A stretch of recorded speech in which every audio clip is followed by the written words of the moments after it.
Hello, we're Molly Mish. After 10 years exploring all there is to see in US, Canada, and Mexico, we built a camper out of a 4-wheel drive Mercedes Sprinter van and headed across the pond to continue our journeys in Europe. After enduring year-long self-imposed isolation in Croatia during the height of the pandemic, we are ready to resume our European adventures. This summer, we're headed to the Irish and British Isles, starting with the Republic of Ireland. Join us as we explore and discover the magic of the Emerald Isle.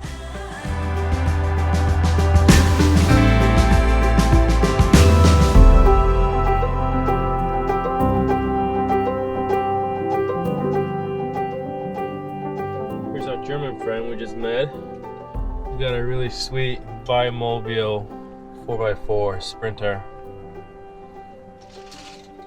1-ton chassis. Somebody in the transit van over here. Looks like a DIY shuttle van converted. Then there's a regular old RV.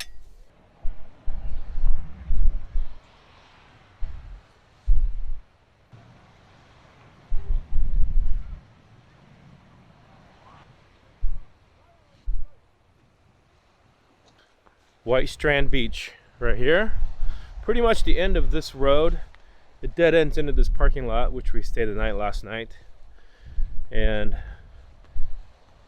nice beach with the lifeguard station, bathroom with water and toilets, and place to empty our cassette and everything. So pretty good spot. Not that many people here for a Sunday. I was expecting a lot more, but you know, we have this Irish weather, so people are probably gonna come later still, but right now we're still good.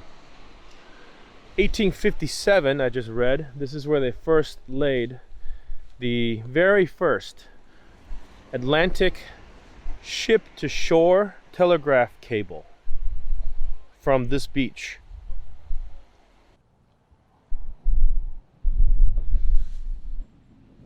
So White Strand Beach has been designated a blue flag beach. I'm trying to figure out what that means, but I think it has to do with the water quality standards. So they test the water quality every 31 days or so to make sure that it's up to a certain EU standard, and then they'll give it this kind of blue flag certification to make sure that it's safe to bathe in. A lot of beaches we found like this have trash cans, which I'll get into in a minute. They're usually like locked, but just with a small opening, so you don't put big things of trash in there. Because what's expected is that if you have a lot of trash, that you're not supposed to just dump it all here, which is kind of a tough thing for us, you know, because we don't really have a home to take it to.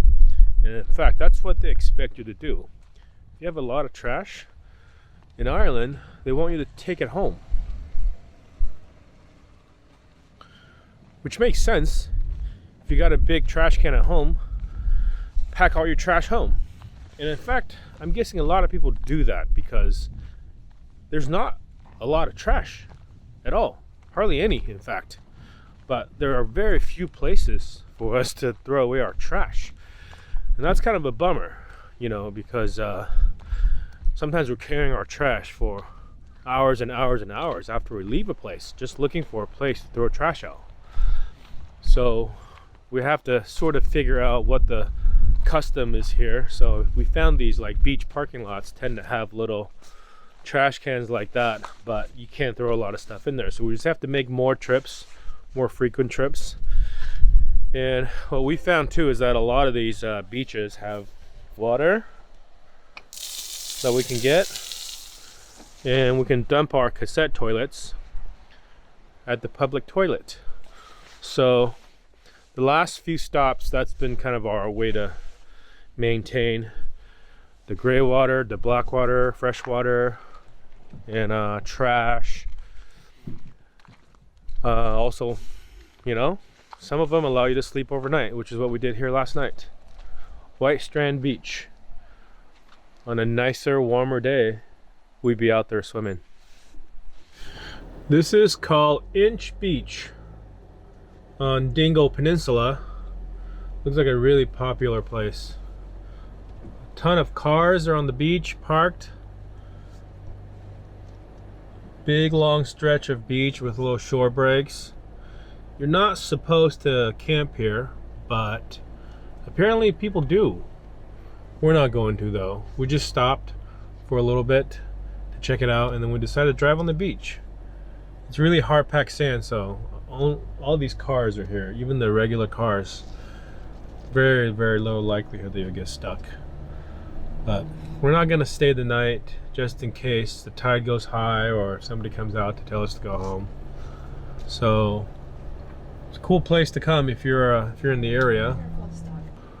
We're just gonna get back on the road and head down towards the town of Dingle, where we're gonna do some grocery shopping.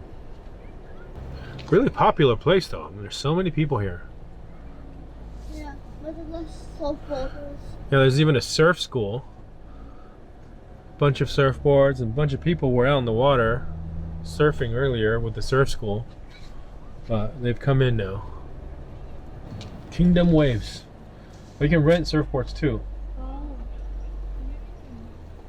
10 euros. Board's 15. Oh, 15 for the board, 10 for the wetsuit? Yeah. Separate? So it's not that cheap. So $25. Maybe for the whole day or just an hour. Hopefully for the whole day. Oh, there was a €5 thing for just an hour. Right? Is that what you saw? Yeah. Stay left, look right.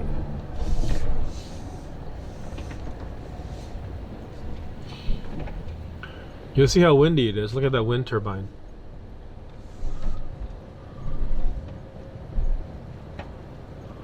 The solar panels are basically mounted sideways. Because the sun is never straight up, being this far north. And it's like never out.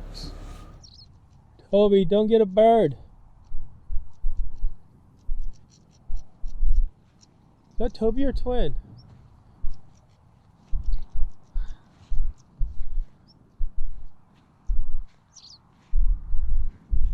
Oh boy.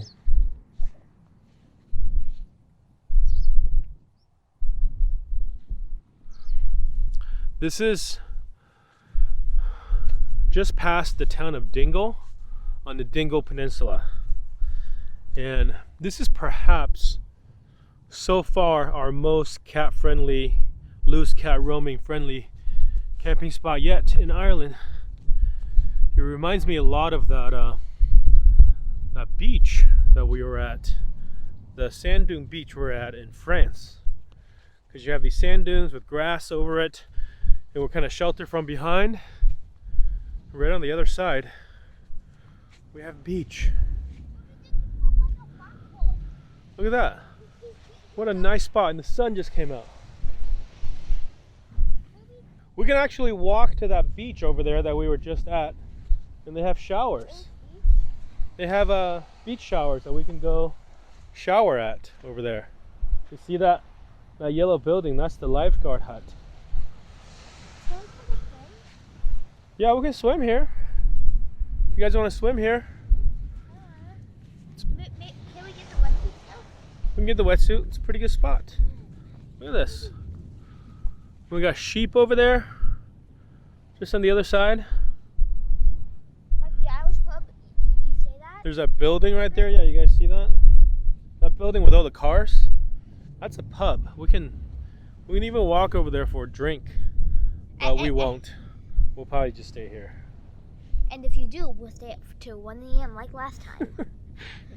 We did stay out pretty late once and left the kids in the van. Luckily, that was at Castletown, just south of Dublin, where we met our friends Michael and Sasha, and they have like 6 camp spots right at the pub.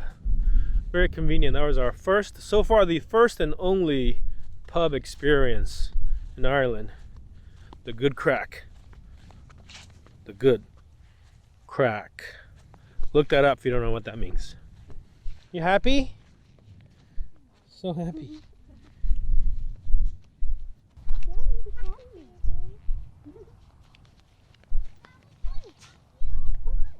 You can't wait. You just can't resist it.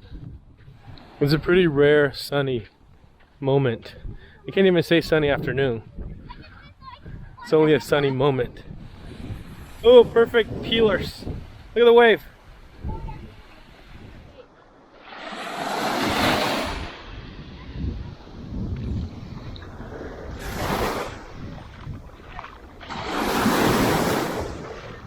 Are you going all the way in?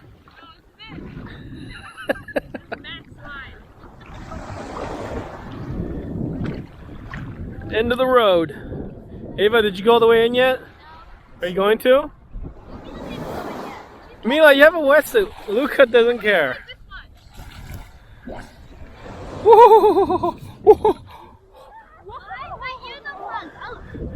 Like if my beer was this cold, I'd be happy. Oh my god. Look at Mama's goosebumps.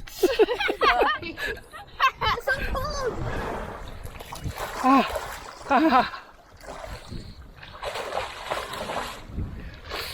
Okay, we're going back. Too cold. We did it. We did. You didn't even do it. Yeah, but you said you did it. You just did this much. I did this much. You have a wetsuit. Twin, Toby. We're back.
What are they? Raspberries? Blackberries.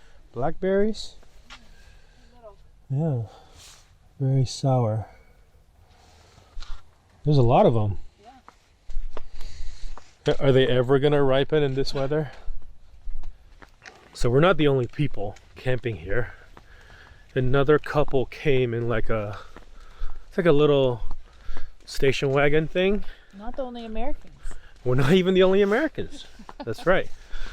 The guy, the husband, is an American who's been in Ireland since 2012 or 13 or something, he said. So, yeah, they came during a little burst of rain. So we got to see them hastily pitch their tent in the rain while Marlene was out there trying to bring our towels back in. And of course the rain only lasts for like 5 minutes. and then the sun comes out again. Pretty much normal weather around here. But it was interesting. The guy, they both worked in Cork in the tech industry, and last year at the beginning, or they probably started planning before that, they planned for 2020 to be their year to travel the world. So they quit their jobs, sold everything, and decided that they were going to travel the world in 2020. There's been a couple of people that we've talked to that had similar experiences for last year, similar goals that didn't quite pan out. So they made it as far as Costa Rica. He's from San Diego, he said, so I'm guessing they started in San Diego and made their way south. And they got to Costa Rica before they came back. And I guess that plan, at least they seemed like they were satisfied enough with the traveling they did. They're back in Ireland. They starting new careers. Soon to move to Dublin, sounds like. So it was nice chatting with a couple people. That's the thing in Ireland, we end up chatting with more people just because of the, there's no language barrier. It's a little harder when we're in places like France and Germany. People that speak English, they need to be the one that approach us to start the conversation, because we can't assume that they'll understand us, and we don't speak their language Did you hear what to any extent. Did you hear what Luca said when we first got here? When? Like this spot or Ireland? No, in Ireland. He's like, I can read and understand everybody here. That PCR test was worth it. No, I didn't hear that. It is the first country, I've said it before, the first country that we've been to where English is the native spoken language. So we're speaking to native speakers, which is nice. This is the other spot. Basically parking lot behind this church here, and it's next to this pub that we walked to. We wanted to walk over here and check it out. This is what the pub is about. I don't think we're gonna go in, but just take a look, see what's going on here. It's weird that it says Heineken and not Guinness on it. Yeah, oh, it says Guinness there.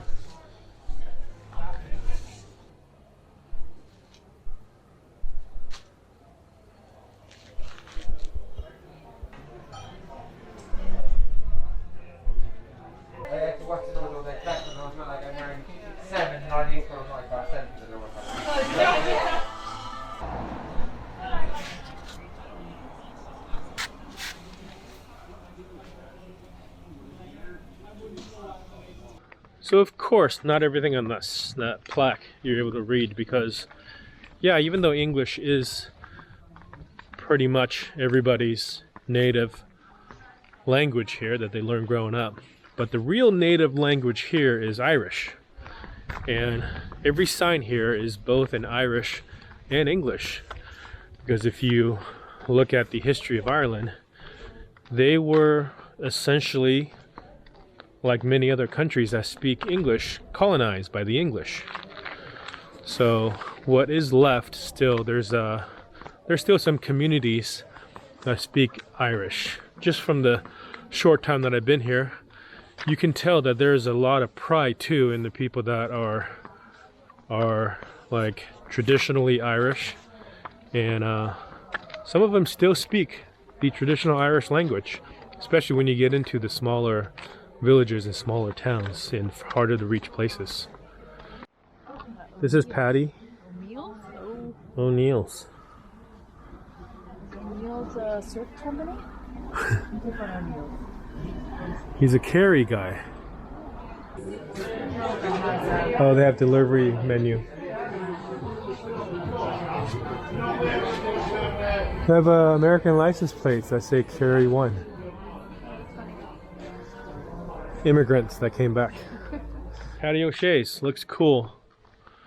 It's a restaurant too, so we could come here and eat. They have a good outdoor seating area, but we're not gonna eat or drink here tonight. Which way are you walking? I don't know. Stay left, look right. I think you're weaving. Oh. Yeah, if we stay another night, we can come here tomorrow if the sun comes out and if they're open. Smells good. We gotta get some fish and chips. I'm sure we'll get fish and chips. We're here for another couple weeks, and then we'll be in the UK for like another month, so there'll be plenty of opportunity for good fish and chips, I'm sure. But tonight, chicken soup. What? Mama found fake clickbait. Have some clickbait things. No, why are you funny? Hi, I'm Arlene.